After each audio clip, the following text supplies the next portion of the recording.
Guys, जियान के अब तक 5 सीजन्स आ चुके हैं और अब तक की जर्नी में उसके कई सारे रिलेशनशिप्स हैं। इस वीडियो में हम क्वीन मेड्यूसा वाले एंगल को देखेंगे। असल में जियान और क्वीन मेड्यूसा का रिलेशन बहुत ज्यादा कॉम्प्लिकेटेड है। क्वीन मेड्यूसा हमेशा से जियान को मारना चाहती है, लेकिन उसने उसको सिर्फ इसलिए जिंदा छोड़ रखा था क्योंकि जियान ने उसे थॉइंग स्पिरिट पिल देने का वादा किया था, जिससे उसकी बॉडी रिगेन हो सकती थी। लेकिन बहुत समय बीत जाने पर भी जियान ने उसके लिए ये पिल नहीं बनाई थी। हालांकि जब उसने इस गुस्से में आकर जियान को मारने की कोशिश की तो याओ लाओ वहाँ आ गया और वो स्वेलोइंग पाइथन की वजह से फुल पावर को यूज नहीं कर पाती और याओ लाओ से नहीं लड़ पाती। इसलिए उसने फिर एक एग्रीमेंट किया कि वो जियान को 1 साल तक प्रोटेक्ट करेगी और 1 साल बाद जियान उसके लिए वो पिल बना कर देगा। फिर उसकी जिंदगी में एक मोड़ ऐसा आया जहाँ वो जियान के साथ फॉलिंग हार्ट फ्लेम में फंस गए। फॉलिंग हार्ट फ्लेम के अंदर उनको इसके साइड इफेक्ट्स होने लगे और फिर कुछ इसके कॉन्सिक्वेंसेस हुए। क्वीन मेड्यूसा कमजोर पड़ रही थी और जियान मदहोश हो रहा था। जियान की बॉडी गर्म होने लगी है और उसकी बॉडी उस सिचुएशन में पहुंच गई है मानो उसे किसी ने नशे की दवाई दे दी हो। जियान अपने आप को कंट्रोल करने की कोशिश करने लगता है। उसके अंदर दौ की पार बहुत तेजी से बढ़ रही है और जितना वो इसे कंट्रोल करने की कोशिश कर रहा है उतना वो उस पर बैकफायर कर रही है। क्वीन मेड्यूसा जो बहुत ज्यादा कमजोर हालत में थी और आग की वजह से जिसके कपड़े भी जल रहे थे, उसको देखकर जियान उसके करीब जाने लगता है। अगर सिचुएशन नॉर्मल होती तो चाहे जियान अपने करेज को डबल क्यों ना कर दे, वो ऐसी गुस्ताखी करने की हिम्मत ना कर पाता। लेकिन अभी उस पर इस इविल फ्लेम ने पूरी तरह से कब्जा कर रखा है और वो भूल गया है कि सही या गलत क्या है। क्वीन मेड्यूसा अपनी आंखें खोलती है तो वो जियान को अपने पास आता देखती है और गुस्से में कहती है कि क्या तुम अपनी मौत से मिलने के लिए मेरे करीब आ रहे हो। उसकी आंखें जो अभी भी बंद थी वो जियान को पास आता देख पूरी खुल चुकी हैं। वो जोर से जियान के ऊपर चिल्लाती है कि रुक जा, लेकिन जियान को इससे कोई फर्क नहीं पड़ता। क्वीन मेड्यूसा उसे अपनी पार से दूर करती है, लेकिन क्योंकि अभी अभी उसका बॉडी ट्रांसफॉर्मेशन हुआ था इसलिए वो अपने वीकेस्ट फॉर्म में है और जियान को इससे ज्यादा फर्क नहीं पड़ता।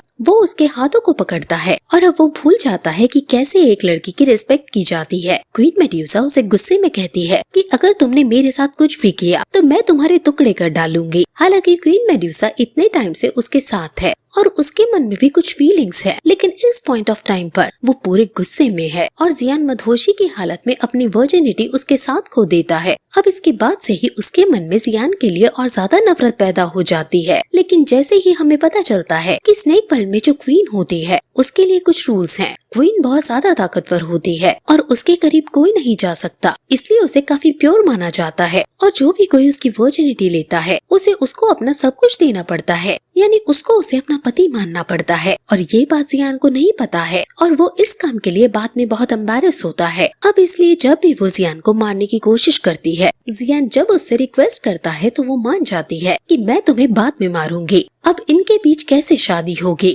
जियान स्नेक क्लैन में जाकर कैसे क्वीन मेड्यूसा का हाथ मांगेगा और क्या फैमिली पॉलिटिक्स होगी, वो सब भी हमें दिखाया जाएगा। गाइस, ये पहली बार नहीं है कि जियान किसी के साथ इतना क्लोज आया हो। वो इससे पहले भी यूजी के साथ एक मेडिसिन की वजह से क्लोज आ गया था और उनके बीच भी बहुत कुछ हो गया था और उसके बाद इन दोनों का मन ही मन रिलेशनशिप चालू हुआ। लेकिन यूजी की क्लैन की वजह से जियान और यूजी कभी एक नहीं हो सकते हैं, इसलिए इन दोनों ने कभी अपने रिलेशनशिप को बढ़ाने की कोशिश नहीं की।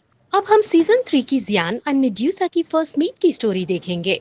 जैसा कि लास्ट एपिसोड में हमने देखा कि जियान को लावा के अंदर जाने पर भी फायर कोर नहीं मिल पाई थी, लेकिन वहाँ पर उसे ये तो पता चल गया था कि क्वीन मेडूसा ने फायर कोर चुरा ली है, जिस वजह से अब वो क्वीन मेडूसा को ही ढूंढने के लिए अपना सफर शुरू करता है। वो रेगिस्तान से होते हुए टेम्पल ऑफ स्नेक्स की तरफ बढ़ता है। रास्ते में उन्हें कई सारे स्नेक्स की स्टैचू दिखती हैं। असल में जैसे ह्यूमंस की स्पीशीज हैं, वैसे ही इस दुनिया में स्नेक्स अलग स्पीशीज हैं। उसे चलते चलते रात हो जाती है और रात में उसे एक तालाब दिखता है। तालाब के अंदर देखने पर उसे उनमें एक लड़की दिखाई देती है जो डांस करते करते नहा रही थी। वो बहुत स्टाइल में और स्नेक पार का यूज करते हुए आसपास अपना ऑरा क्रिएट कर रही थी। जियान और उसके मास्टर दोनों उसका डांस देखने लग जाते हैं। उन्होंने इस तरह का अद्भुत डांस कभी नहीं देखा था। जियान को पता चल जाता है कि ये लड़की ही मेडूसा है, लेकिन वो लड़की क्वीन मेडूसा नहीं थी। उसके मास्टर उसे बताते हैं कि ये एवोल्यूशन डांस कर रही है। ये इनका होली पूल है, यानी पवित्र जल है।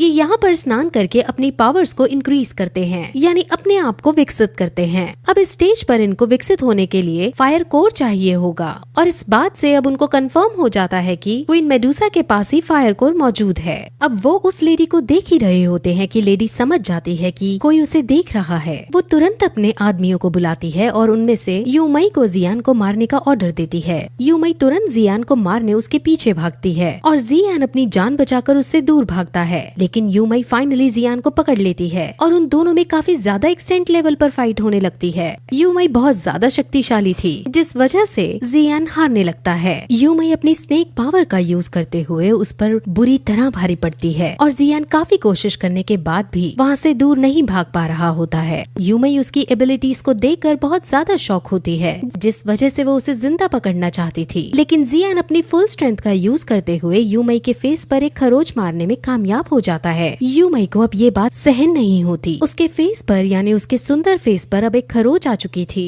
अब वो गुस्से में आ तुरंत जियान को जान से मारने के लिए आगे बढ़ती है। जियान समझ आता है कि ये उसका आखिरी पल है, लेकिन तभी वहाँ एयरप्लेन में उड़ता हुआ गुहे नाम का क्लैन आता है। गुहे क्लैन के साथ एक लड़की थी जिसने अपना फेस ढक रखा था। वो तुरंत नीचे उतरकर जियान को बचा लेती है और यूमई को शांत करती है। मास्क वुमेन अब जियान को यहाँ से जाने को कहती है, जिस वजह से जियान तुरंत पर्पल विंग्स का यूज करके वहाँ से जाने लगता है, लेकिन यूमई को ये बर्दाश्त नहीं होता और वो जियान को रोकने के लिए उस पर फिर अटैक करती है, लेकिन इस बार वो मास्क वुमेन अटैक को नलीफाई कर देती है और जियान उड़कर वहाँ से चला जाता है। अब गुहे क्लैन का लीडर यूमई से बात करता है और कहता है कि उसे क्वीन मेडुसा से मिलना है। असल में स्नेक्स और ह्यूमन सदियों से एक दूसरे का खून बहाते हुए आए हैं, जिस वजह से स्नेक्स ह्यूमन से नफरत करते हैं। इसीलिए यूमई लीडर से मना कर देती है और कहती है कि वो तुम जैसों से नहीं मिलेगी। स्नेक्स क्लैन के अंदर 8 शक्तिशाली ट्राइब्स रहती थी और उन 8 ट्राइब्स का रक्षण स्नेक्स क्लैन को प्राप्त था। यूमई उन 8 ट्राइब्स का हवाला देते हुए कहती है कि अगर तुम यहाँ से नहीं भागे तो वो 8 ट्राइब्स तुम्हें मार डालेंगे।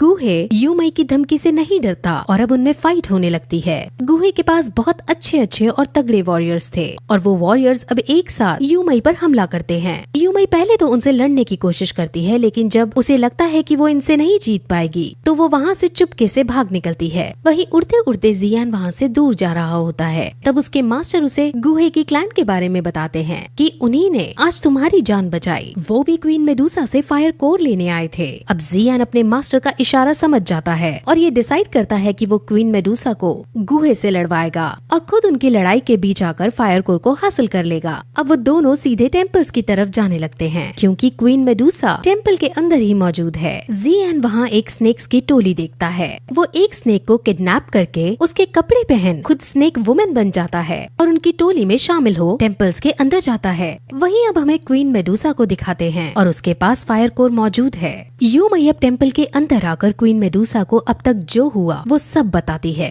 वो उसे जियान के बारे में भी बताती है कि उसके पास बहुत सारी एबिलिटीज हैं और उससे भी हमें खतरा हो सकता है। अब वहाँ एक ओल्ड स्नेक भी आता है जो उसे सलाह देता है कि अब हमें रिचुअल आज दोपहर में ही करने चाहिए, ताकि रिचुअल के बाद हम सब इवॉल्व हो जाएं और स्नेक ट्राइब खतरे से बच सके। क्वीन मेडुसा फायर कोर को अब यूमई को देती है और उसे इनको अंडरग्राउंड छुपाने के लिए कहती है, ताकि वो इसे ढूंढ ना पाए। वहीं जियान जो भेस बदलकर टेम्पल के अंदर घुस रहा था, उसे यूमई दिखती है जिसके हाथ में फायर कोर मौजूद थे। वो डिसाइड करता है कि वो अभी इन फायर कोर्स को ले ले, लेकिन जैसे ही वो ऐसा करने की कोशिश करता है वैसे ही यूमई उसे देख लेती है। वो तुरंत अपने आदमियों को उसको पकड़ने के लिए कहती है। वो खुद भी उसको पकड़ने के लिए जाने लगती है, लेकिन ओल्ड स्नेक कहता है कि तुम्हें पहले फायर कोर्स को सही ठिकाने पर रखना होगा, जिस वजह से अब उसके आदमी ही जियान का पीछा करते हैं। जियान उन सब से बचकर भागता है और फाइनली एक पहाड़ी से कूदकर उनकी आंखों से ओझल हो जाता है। अब जियान को समझ नहीं आता कि वो फायर कोर को कहाँ ढूंढे, लेकिन तभी उसे किंग लियांग की याद आती है। किंग लियांग ने उसे एक डिवाइस दिया था जिस वजह से वो फायर कोर की लोकेशन को ट्रेस कर पाता, यानी जब फायर कोर आसपास होगा तो डिवाइस ग्लो करने लगेगा। अब दोपहर के 12 बज जाते हैं, यानी सूरज सर पर चढ़ जाता है और ये समय रिचुअल करने के लिए परफेक्ट है। इसलिए अब सभी स्नेक्स बाहर आकर रिचुअल करने लगते हैं। जियान भी उनके रिचुअल में शामिल हो जाता है। वो अपना ये सब कर ही रहे होते हैं कि अचानक वहाँ गुहे फिर से आ जाता है और अब इस बार उनको धमकी देते हुए कहता है कि हमें क्वीन मेडुसा से मिलना है। ओल्ड स्नेक कहता भी है कि क्वीन मेडूसा तुमसे नहीं मिलना चाहती, लेकिन गुहे अब जबरदस्ती कहता है कि वो यहाँ से मिले बिना नहीं जाएगा। अब उसकी जिद को देखकर क्वीन मेडूसा को बाहर आना पड़ता है और वो उसके सामने आकर कहती है कि तुम्हें आखिर चाहिए क्या। गुहे कहता है कि उसे फायर कोर चाहिए और अगर उसे फायर कोर मिल जाएगा तो वो क्वीन मेडूसा को बहुत सारे अलग अलग तरह के हाई लेवल्स के पिल देगा। वो उसे मुंह मांगी कीमत भी देगा। क्वीन मेडूसा उसे बड़े स्टाइल में ये कहकर मना कर देती है कि ये सौदा अच्छा तो है लेकिन वो नहीं करेगी। अब गुहे की उस मास्क वुमेन को गुस्सा आ जाता है और वो क्वीन मेडूसा के पास आकर कहती है कि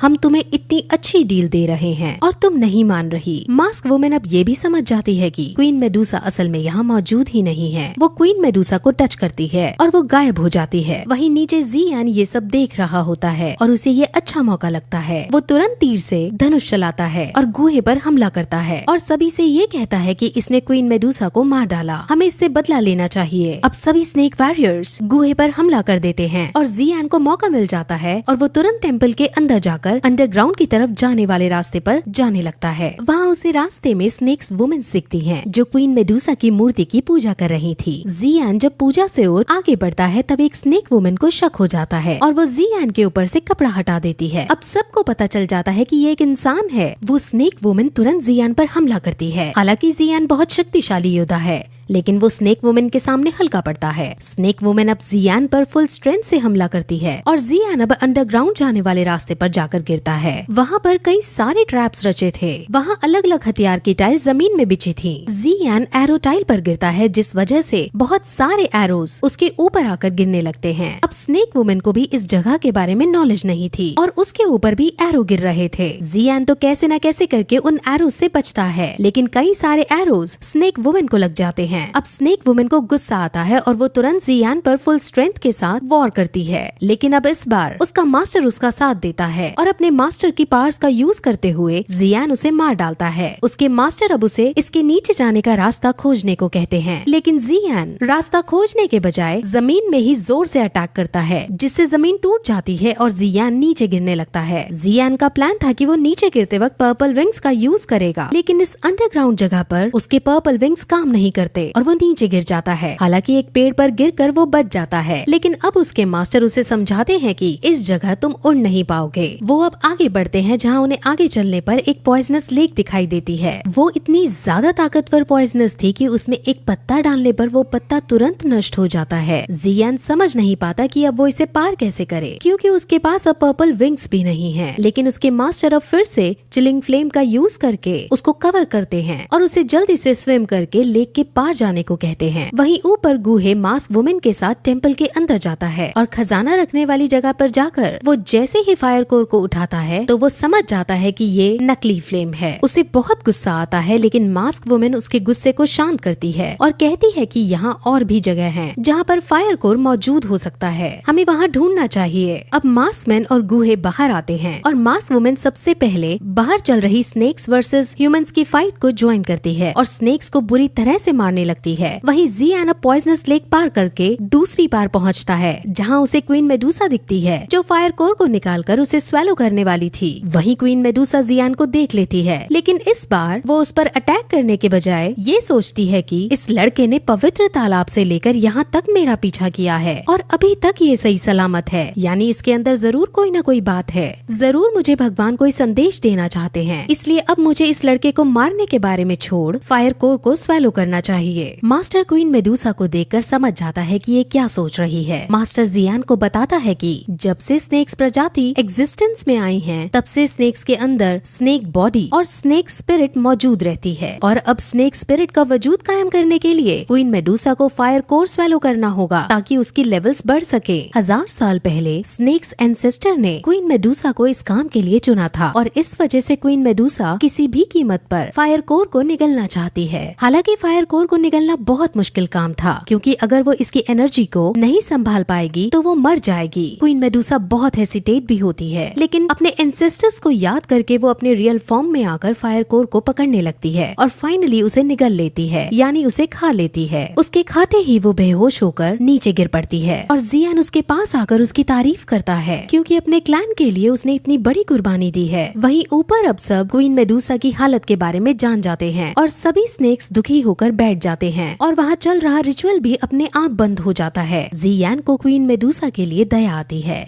लेकिन जियान को भी 3 साल बाद वाले एग्रीमेंट को पूरा करना था और उसे भी अपने परिवार के प्रति जिम्मेदारियों को निभाना था, इसलिए वो भी फायर कोर को हासिल करके ही रहेगा और अगर उसकी भी मृत्यु इसको प्राप्त करते वक्त हो जाती है तो भी वो खेद नहीं करेगा, यानी पीछे नहीं हटेगा। और एंड स्क्रीन पे क्लिक करके इसके आगे की स्टोरी देख सकते हैं।